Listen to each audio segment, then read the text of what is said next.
Hi everyone, it's Miss Brenner. I hope you're all having a great day. I'm going to continue with our dystopian notes. This is going to be part two. Um, we are now going to start talking about the four different types of dystopias.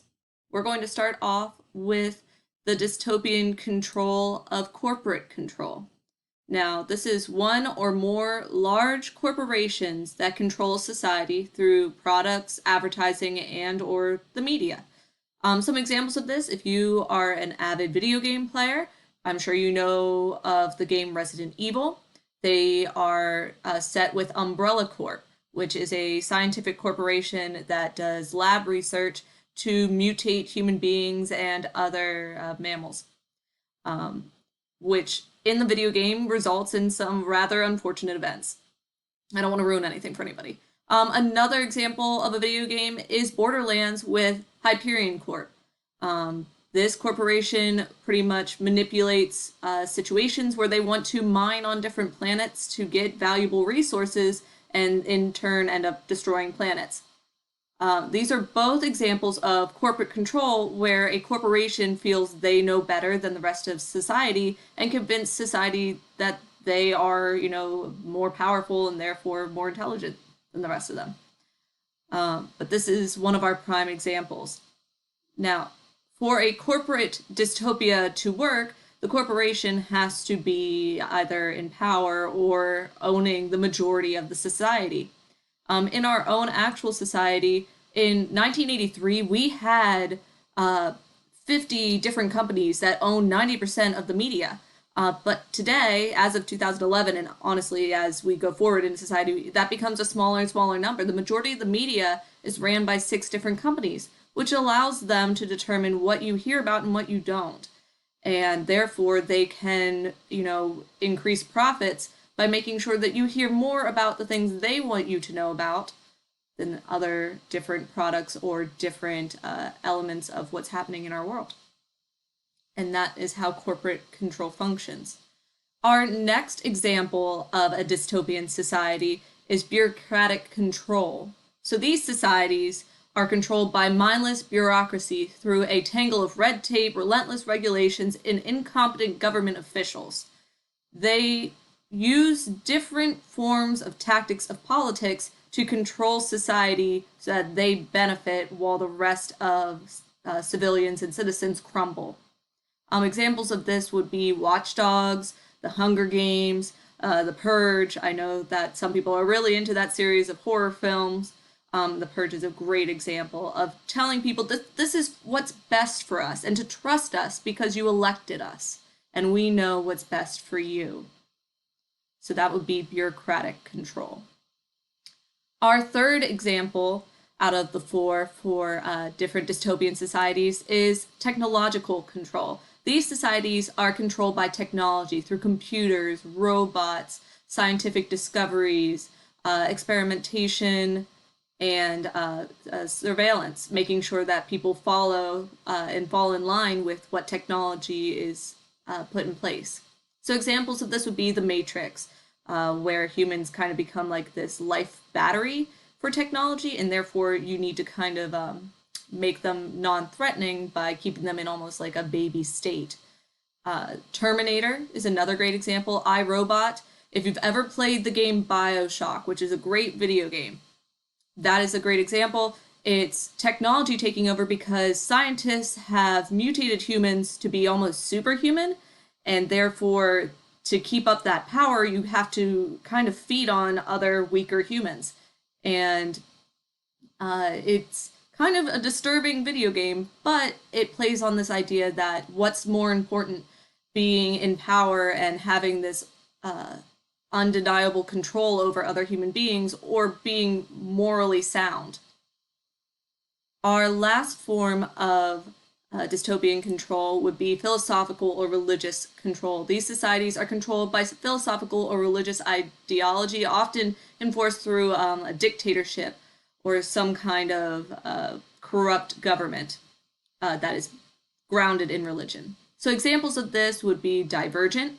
Far Cry 5 is a great video game example of this. Unwind, if you've ever read that book series, and The Following, which is a TV show about a cult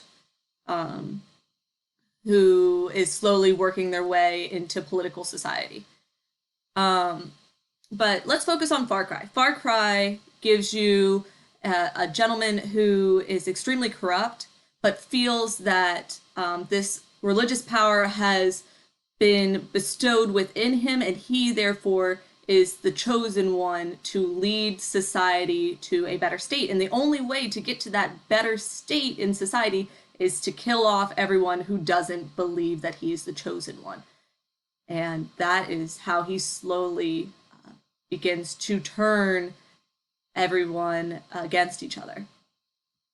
So these are our 4 examples of formats for different dystopias.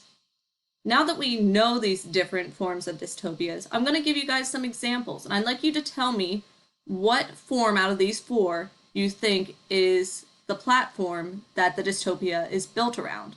Now, it may be more than one, so if you could explain your reasoning, that would be great. All right, our first example is, why would anyone want to revolt when the wonderful Coca-Cola world leaders give all of their law-abiding citizens free bottles of their delicious Coca-Cola soda? The company has taken good care of its citizens, providing them with large screen TVs where they can watch cola news, and radios where they can listen to cola tunes. What a marvelous world to live in. All right, our second example. A ship of intergalactic space beings have arrived in your hometown, bringing a wealth of knowledge as well as spiritual insight. The supreme leader of the space travelers offers eternal life and soul purification to all who follow in their righteous path. Many of the townspeople have converted to this new religion and honor the supreme space leader as their savior. Although this is troubling, even more so is the fact that all those who oppose the supreme leader will be obliterated. All right, example number 3. In New America, the government has managed to make everyone equal and has perfected the laws by which the country functions. Law 4.2, Section B of the Handbook of Equality states that all persons over the age of 5 will have a chip implanted in the frontal lobe. This chip will allow everyone to see through electronic eye filters, which are programmed to adjust others' appearances to match your personal preferences. Example number 4. It has come to Sally's attention that she has not seen another human being face to face for what feels like months. There are very few pedestrians walking around the city. The grocery store, movie theater, and mall are all empty. Concerned, Sally stops by a friend's house to check in on them. Unfortunately, all family members of the household are strapped into their iPods, electronic holding cells that control a person's senses during their stay in the cyber world. Those inside the iPod cannot hear or see, meaning they are unaware of Sally's presence. Sally decides to go home and try again later. Example number 5. Mr. Green is making a trip to the local hardware store to stock up on ammunition this Black Friday. There is a 50% off sale on all Valleyco military-grade ammunition and arms when you renew your annual security alliance with Valley Inc. Intruder Protection. This year's cleansing of the territories is anticipated to have a fatality rate of 60%, which is a 10% increase from last year. The polls, according to VNN, show that Mr. Green's district is having a 60-40 split in favor of an alliance with a neighboring district, but the news anchors remind you to be prepared and trust the process. And then example number 6. The colony has prepared rations for all guides to embark on the annual winter ceremony. You and 3 other guides will escort the sick and elderly of the colony to the world's edge, a mountain ridge south of the Soul Colony. As the fertility ritual is taking place in the valley, you will make sure all willing participants in the winter ceremony are comfortable in their final hours before crossing to the eternal valley. Once the fertility bonfires are lit in the valley, signifying a new age of the colony, the winter ceremony will conclude, and all members will cross over. So those are our 6 different examples of different dystopian societies. I'd like you to tell me what a different control you think out of the four is being used, or maybe it's more than one, and to explain your reasoning. All right.